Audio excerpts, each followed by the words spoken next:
Okay, I want to say everything that happened to me at the Rocksmith booth so I could get it out of my mind and move on with the show. I started the show at 10 a.m. by walking immediately to the Rocksmith booth at Ubisoft.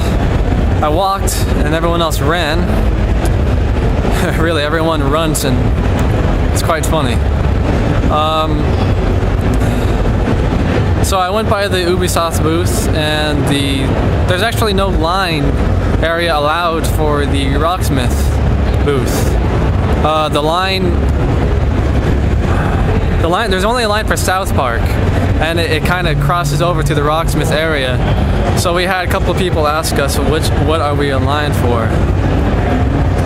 I had a guy next to me who plays bass for Rocksmith, and there's a lot of... Hold on. I'm not used to talking to myself in front of people like this. So every time they walk by, I get distracted. But I should mention Toy Machine. I gotta thank Toy Machine. He sent me a message to encourage me to come back in E3 because yesterday there was a VIP only event at Rocksmith, and he sent me a message saying that today there shouldn't be a VIP, and he wished me good luck, and that actually helped me out.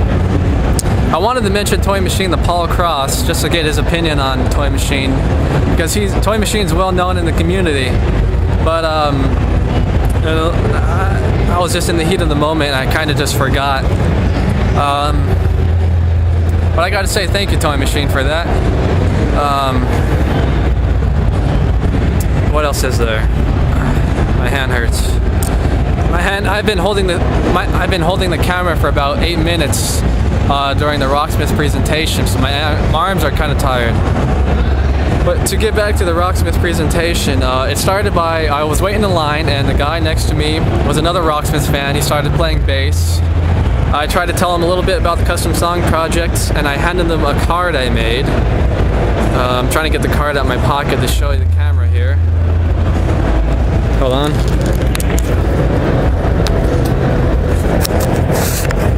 Work with me here. I'm trying to record the best video I can. Alright, so I made this card. It says custom Rocksmith songs, yada yada yada. It has my name on it. Guitar Pro conversions. It's a little blurry there, you probably can't read it. Hold on. But, so I made this card and I handed it out to the guy next to me waiting in line who plays bass. And we started talking about everything, just, small chat, to see who's allowed in the Rocksmith booth and yada yada yada. I hope he contacts me, actually. I hope he looks at my YouTube or Reddit page and maybe meet up in multiplayer one day. But anyways, as I'm waiting in line, Paul Cross comes out, opens a door, and I try to say whatever comes on my mind. It's kind of hard when you're nervous and excited and full of anxiety all at once, but I tried my best to talk to him. He's a pretty damn good talker. I'm trying to think of what we talked about. I asked him about the custom song project, and I asked if he wants me to take down everything that I posted with the custom songs. And I got Ubisoft's stance on the custom song project. Basically, you can't talk about it, can't mention it, and I'm probably saying too much as it is. But I truly believe in the custom song project because all that I've learned from it, and I will continue to defend it and share it. Although I'm not sure if I should take down the custom song page. But hell, at least I'm not Smithy Anvil asking for donations.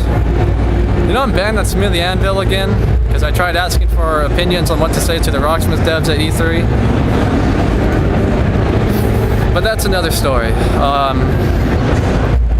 Yeah, the stance on custom songs from both Ubisoft and Paul Cross is not to talk about it, not to mention it, not to even acknowledge the existence at all.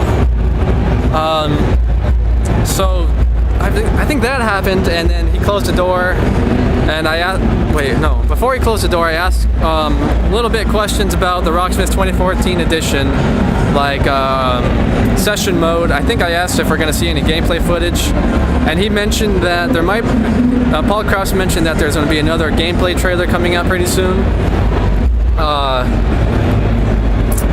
So yeah, there's going to be a new gameplay trailer coming out pretty soon for the new Rocksmith 2014 edition.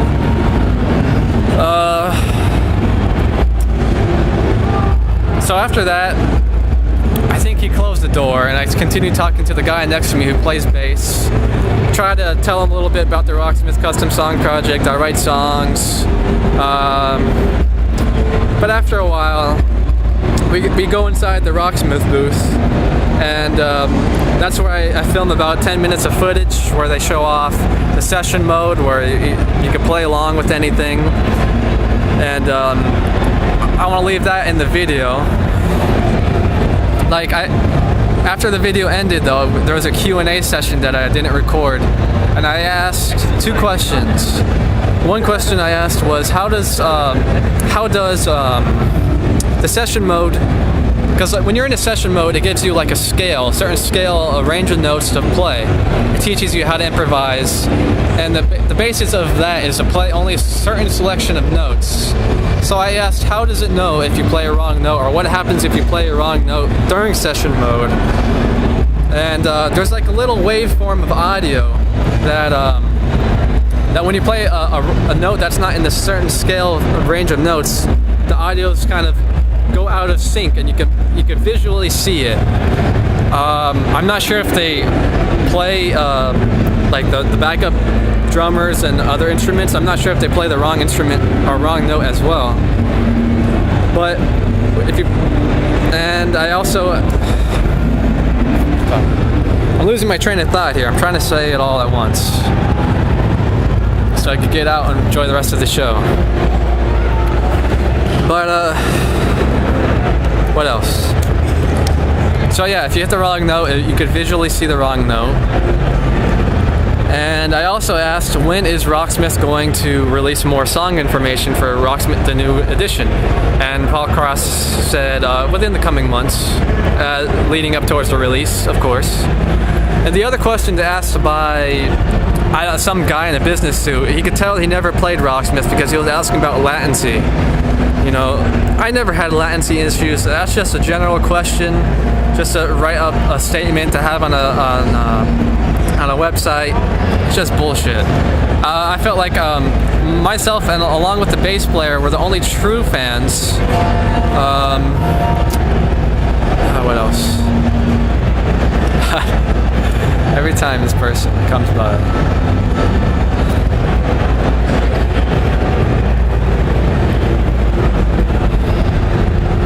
So as the Q&A session was ending, the lead audio designer, I forget his name, but he was a really nice guy. He asked if anyone wants to test the latency. So I raised my hand, and I wasn't able to play it yet, but I played the guitar as we're heading out. And what else? I'm trying to think. It's in my head. I can't remember. So as we're heading out, I tried to hand the business card to Paul Krause. And what I was trying to say is, please contact me if Ubisoft wants me to take down